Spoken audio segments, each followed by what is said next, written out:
Yes, and the front goes to their back. And they paid the tax for their program. And it was amazing to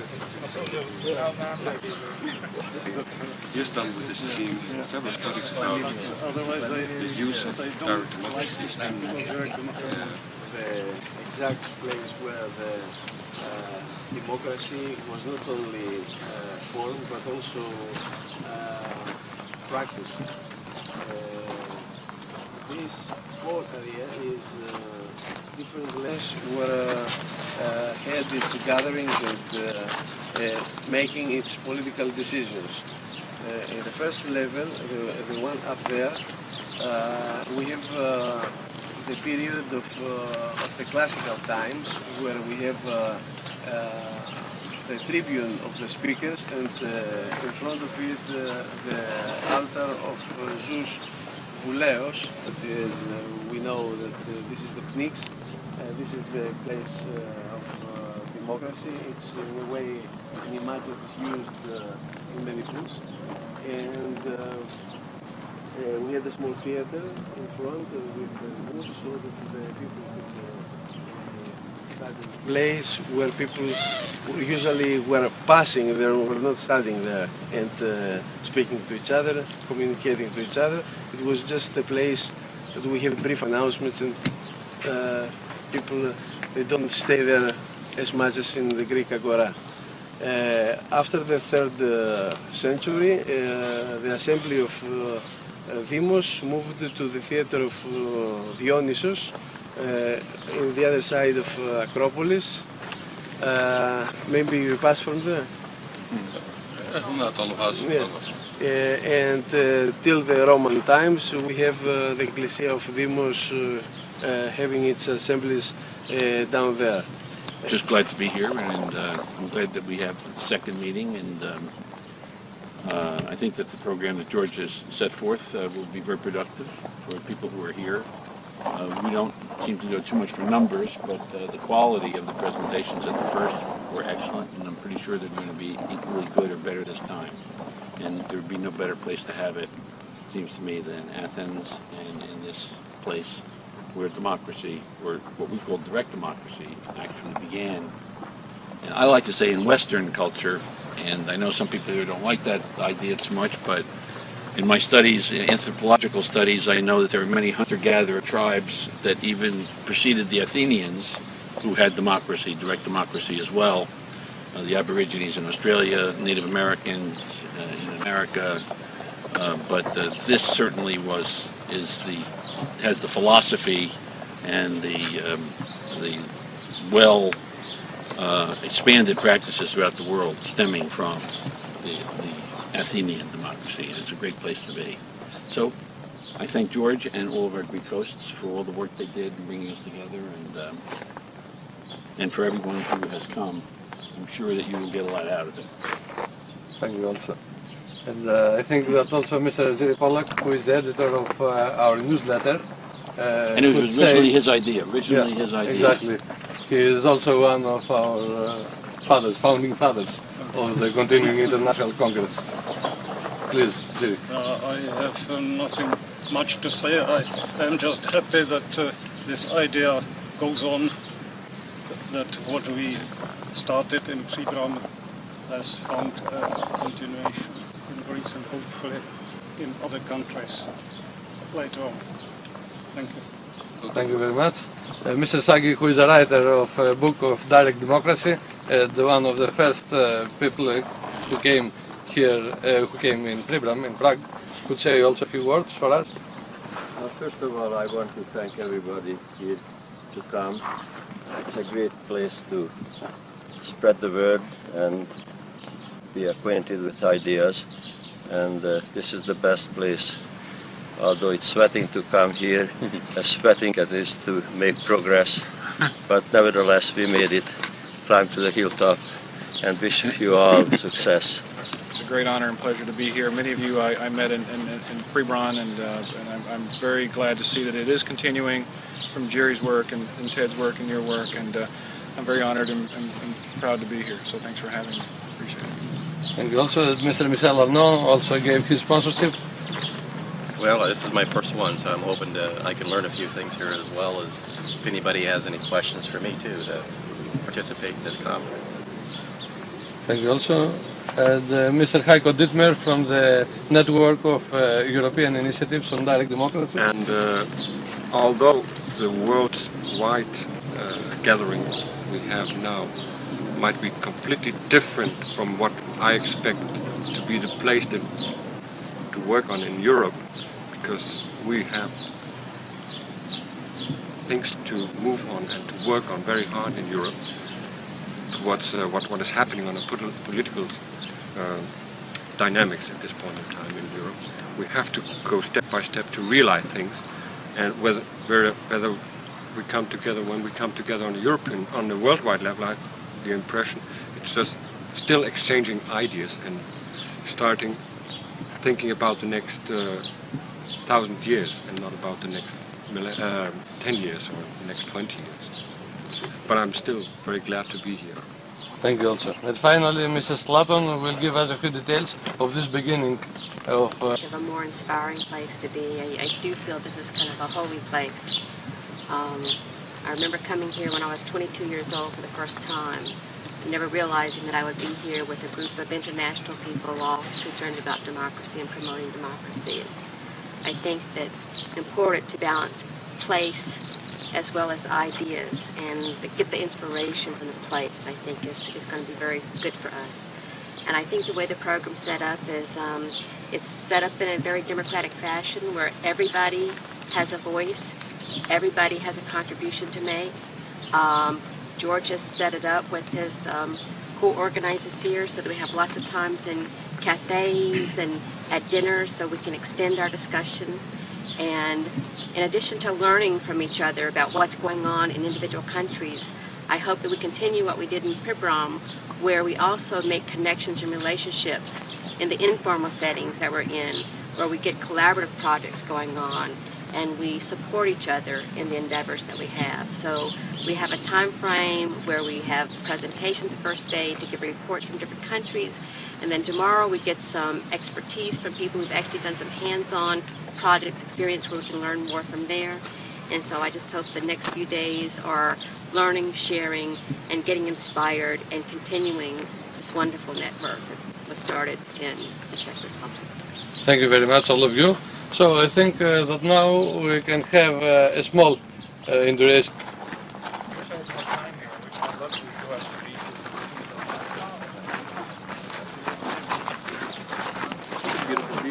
Yeah.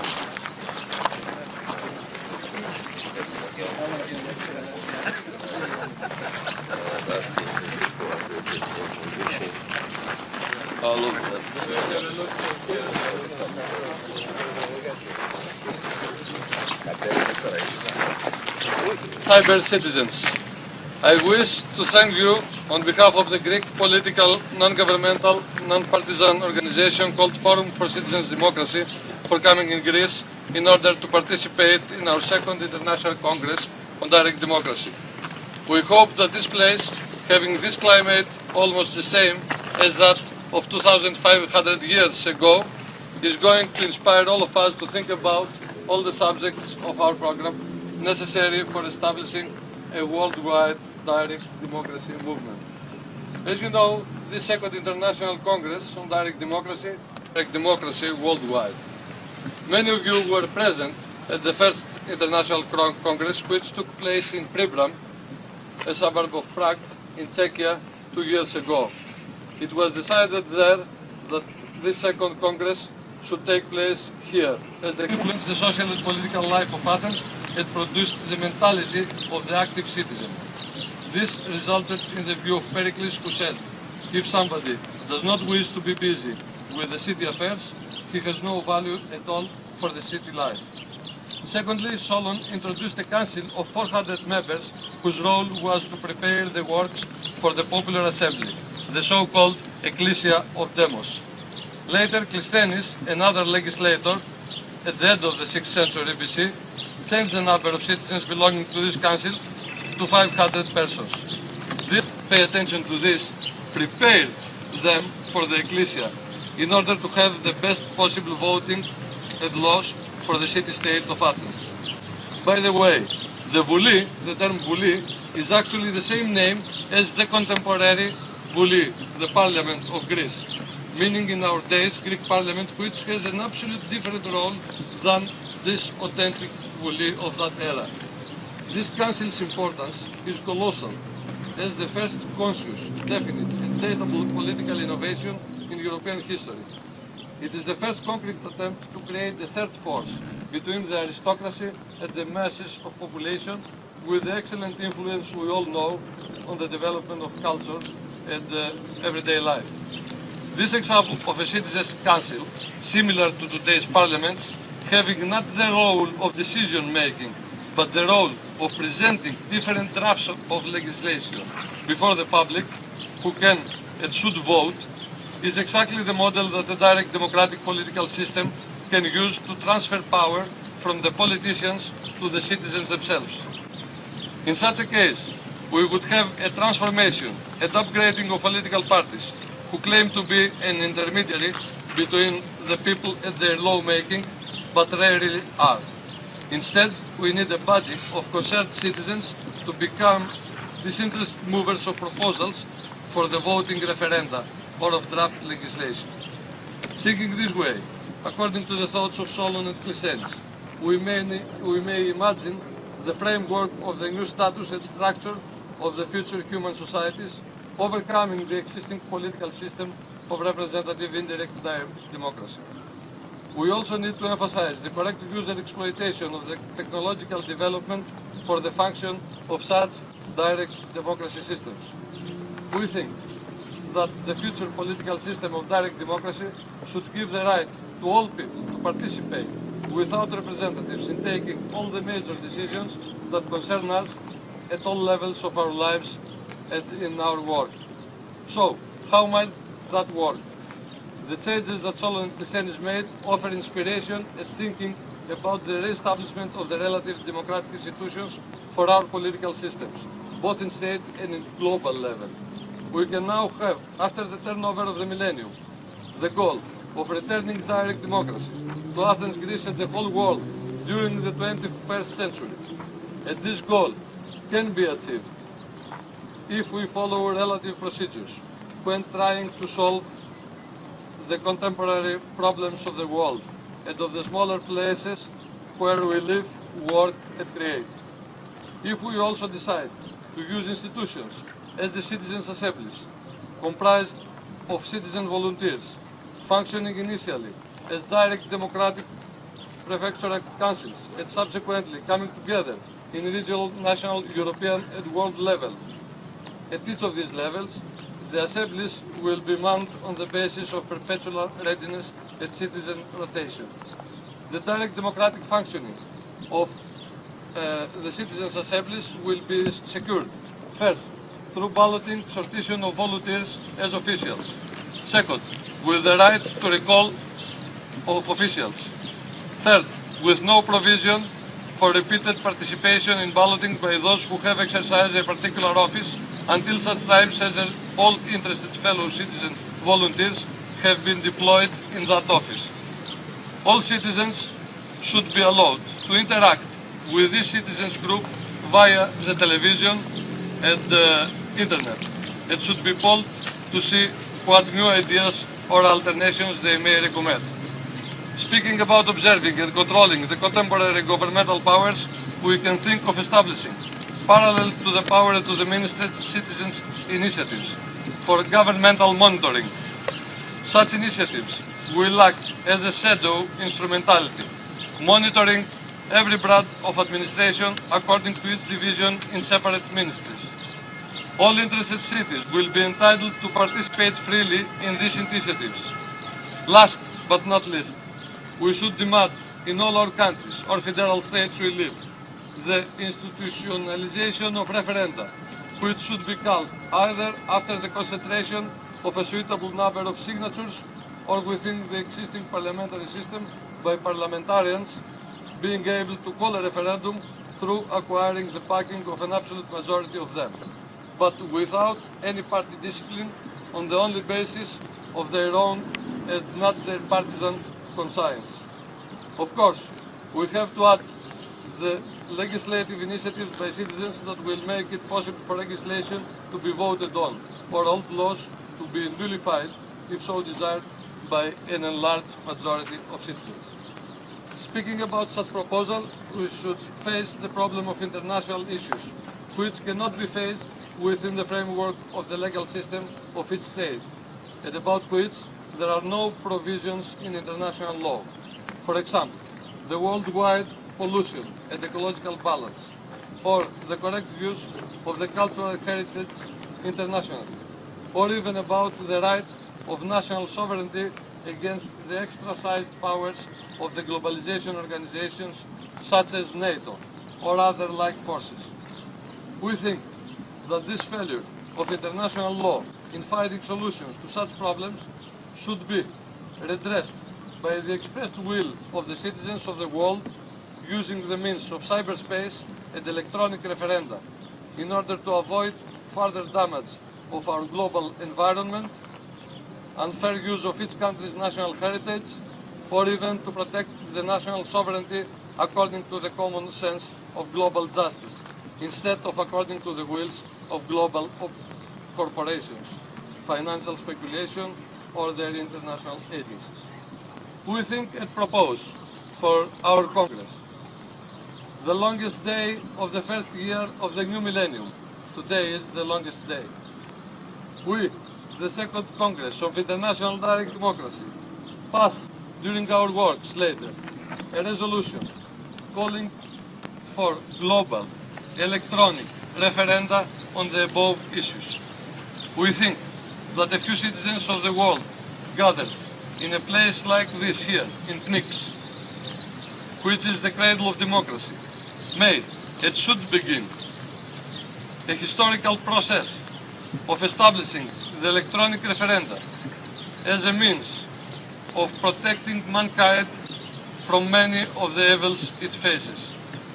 And also, we should never forget that we should fight our enemies, the enemies of direct democracy, on a global level using their own weapons, the weapons of globalization and cyberspace. We must now go on record and say clearly that any mandate to parliamentarians and governments or other representatives to decide the future of the world for us belongs to prior times of political manipulation and enslavement of citizens. The Internet can not only be used for electronic commerce or electronic observatories for our personal lives, as the global corporate aristocrats prefer, but it can also be used as the main means for informed and dedicated citizen decision-making procedures worldwide. Let's vote by tomorrow, actually symbolically, under the auspices of Acropolis at Parthenon, exactly the place, at the original place of the authentic Ecclesia of Demos, that electronic referenda should resolve issues concerning the global ecology, the protection of national cultural heritage, and matters of national sovereignty. This αγορεύει βούλετε. This was what in this place always said. Who would like to speak now? It means the most common question and expression in this sacred place. Everybody who wants to speak may have the floor now. Please. A brief word on the symbolic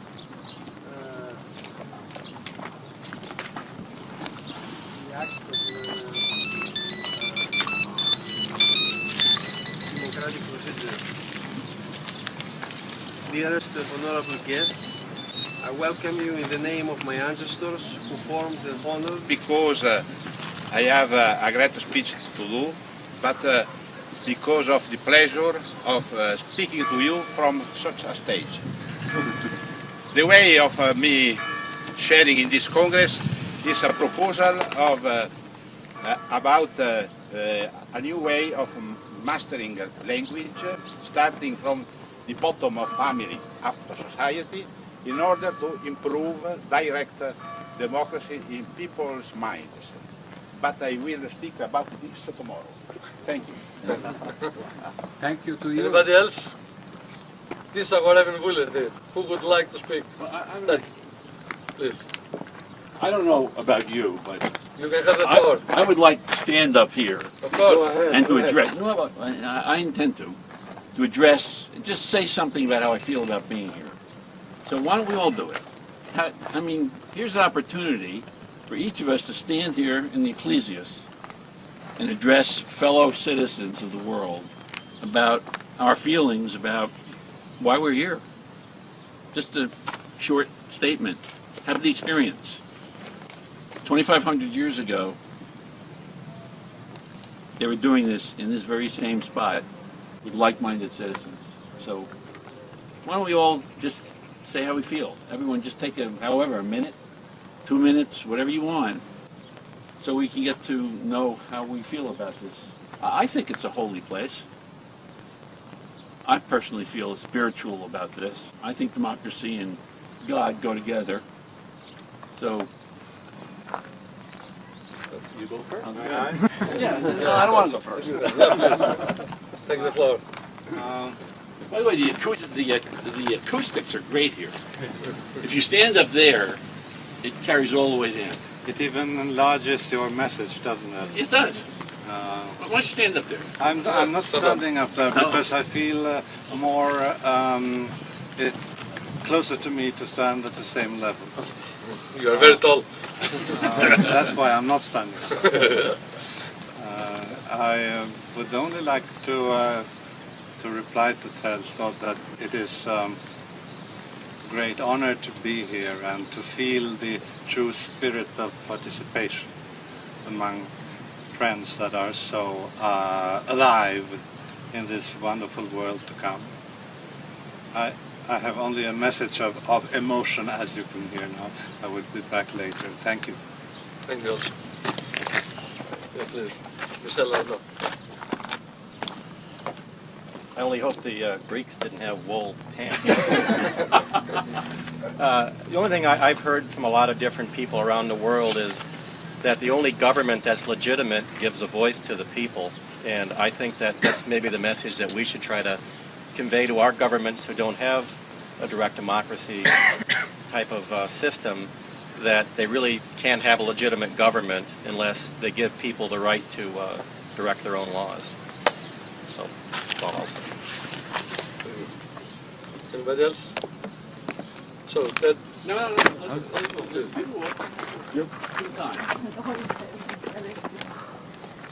Hi, wow, good view.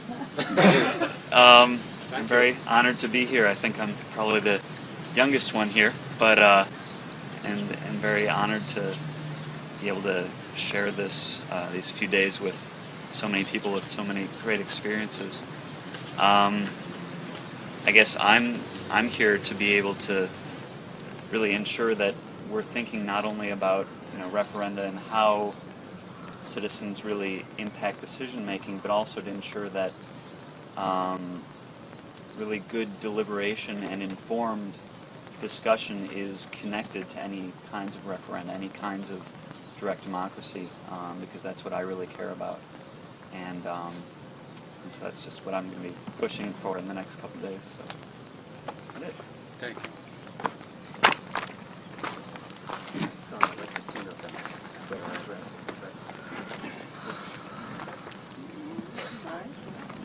Nice.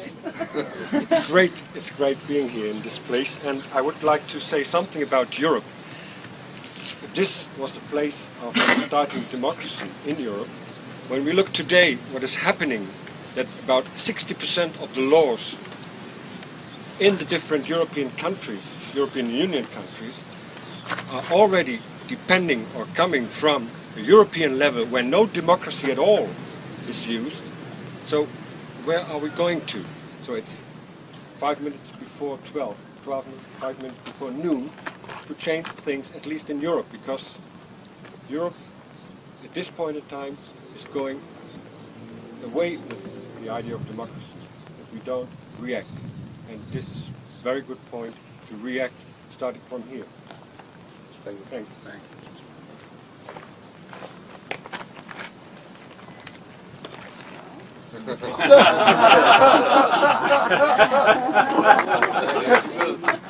You can say your name. Okay, please. Here to say you. I won't say all this. I say Agar than all you. That's all.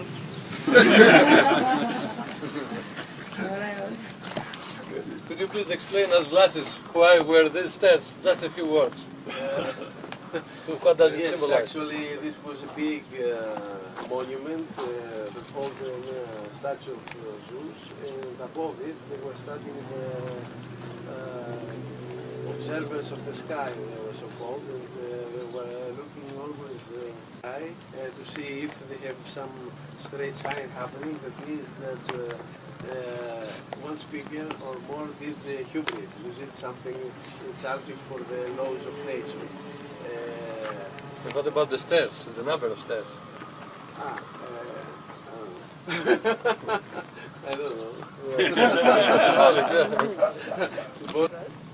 And I would like that it's not necessary to reinvent democracy. It's necessary only to improve every participant and every country representative to be effective.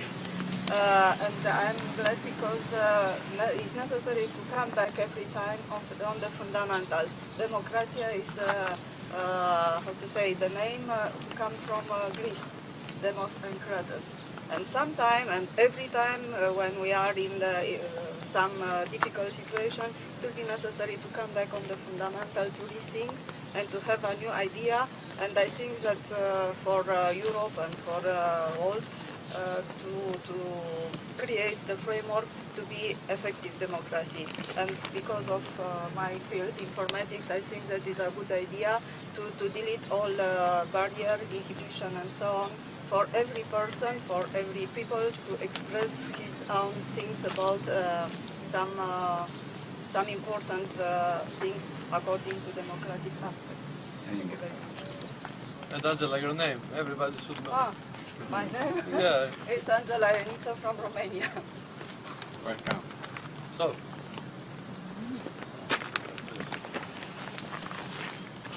Well, it's a very great experience to stand here and to have an audience directly for you. So I think this is a part of direct democracy, to see the people and to speak to them and to listen to them in a close contact. And I feel it is very necessary that we approach democracy on a global level through cyberspace or whatever you said. But I also think it is a psychological matter.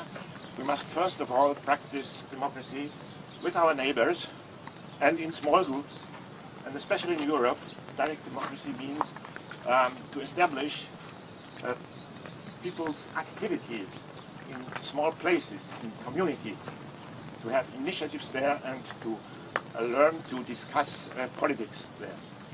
So I feel very honored and very grateful to practice this here in this place. Name? Franz Isemann of More Democracy in Germany.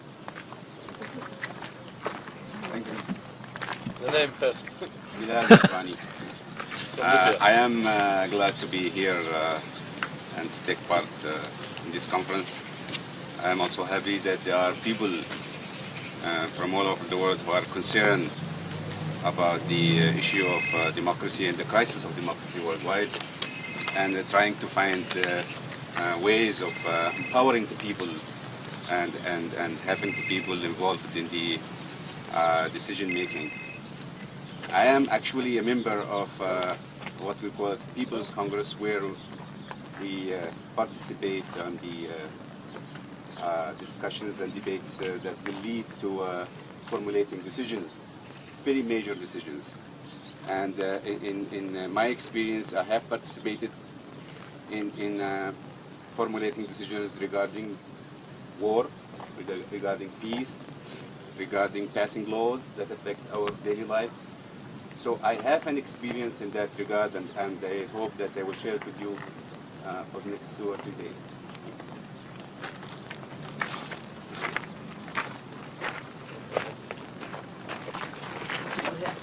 to see the view. I'm to be young again. Well, I'm Arve Kvantiroiko from the University of Tampere, and I heard from a person in the registration that my last name sounds like anti-heroism or something in Greece. Antiroiko.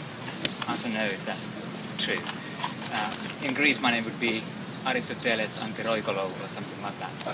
And, well, I'm puzzled maybe with other kind of problems than you.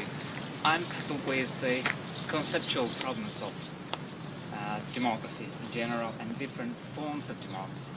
And somehow I think that it is not only, well, I think most of you share my view that it's not only direct democracy, but much broader concept. But what is this broader concept and what is this field we're dealing with in fact? What is the kind of hybrid model of democracy that we are looking for? It's a real challenge, and as an academic, I think it's from a conceptual point of view. And I'm very pleased to be here, and I'm very interested in hearing your presentations from all over the world of what is going on and how you perceive these things. And especially I wish to thank George and Ted for encouraging us to come here and speak a little. Thanks.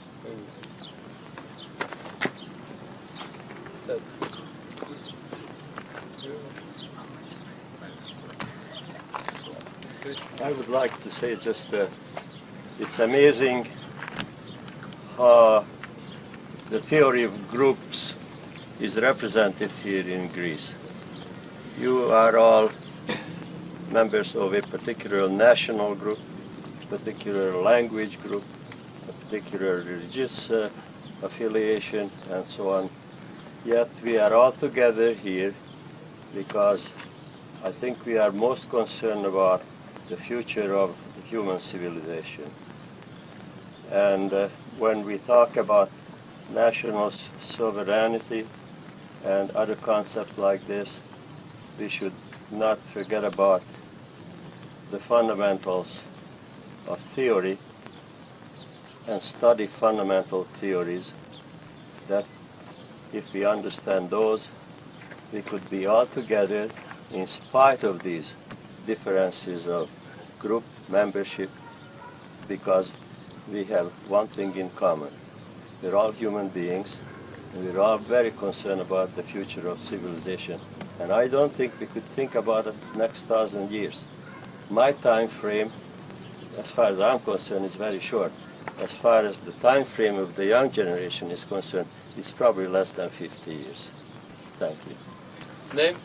George Sagi, Canada, and Hungary.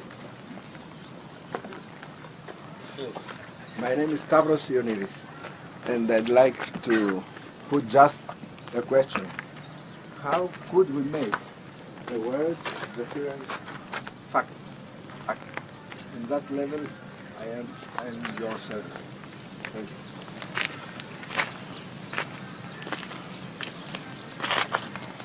Please. After. Hello everyone. I'm Shuji Mamoto from Osaka, Japan. I'm very happy to come here and to be invited here in Athens because I'm originally a philosopher, so this is a very holy place for me. I hope everything will be going well.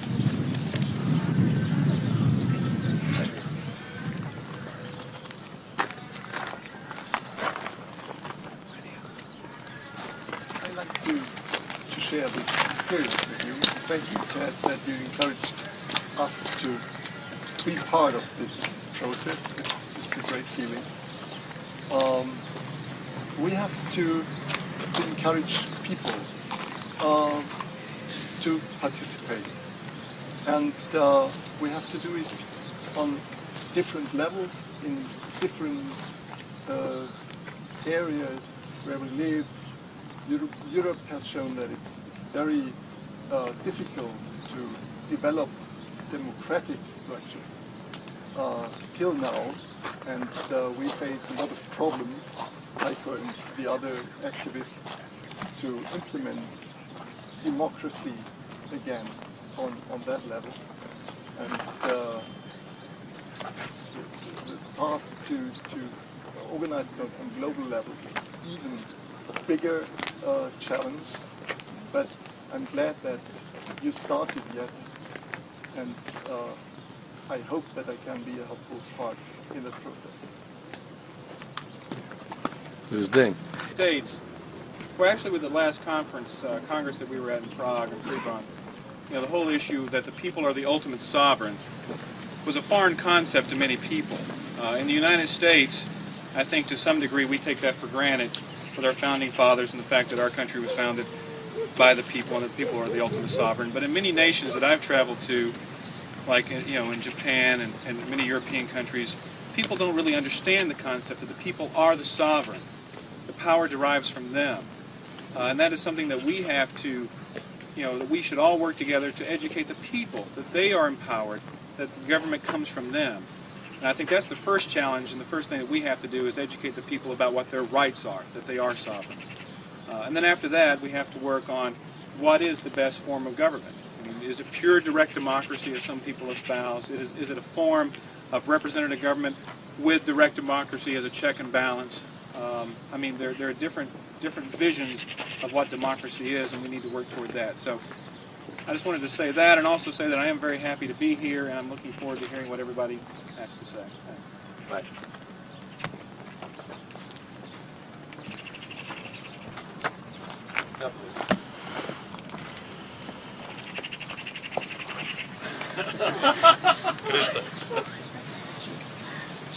I got goosebumps standing here. It's quite an experience. It's made me emotional. I'd like to say that I think democracy is difficult. And I think that we've got the next 2 or 3 days where we're going to be discussing a lot of issues. And I think that what we need to keep in mind at all times is that democracy, I believe, comes from the heart. It comes from the soul. It comes from the spirit. And it comes from a connection to each other and our love of humanity and our love of goodness and our basic belief in the goodness of human beings. So as we have our discussions of the next 2 or 3 days, let's kind of keep the feelings that we have of being in this holy place with this history. And the way I look at viewing this marvelous Acropolis is to see us here in the 21st century as being links in this connection of this democratic past and what we're trying to recreate for the future. And although some may feel as though we're not going to see as much democracy in our lifetime as we would like to see, each one of us is playing a very crucial role in making sure that future generations know about democracy, love democracy, and continue this wonderful legacy that we are a part of. About the procedure of our Congress? Yeah, please. Procedure. On the program, we have time frames for each report. As I indicated, today we'll begin afternoon with reports from different countries, and individuals will be updating us to the best of their knowledge about what's happening in direct democracy. We ask you to please keep to your time frame, even if you have lots more information. Please understand that if everyone is to speak and have adequate time to speak, we have to stay within our time frame. We'll hope to have questions at the end of presentations. And again, we're hoping this will stimulate a lot of dialogue and a lot of deliberation. So keep in mind that your one presentation is not the only opportunity you have to interact with others. So as I pointed out, the first day we'll get updated. So we hope all the best to all of you. And we hope the 21st century will bring our hopes.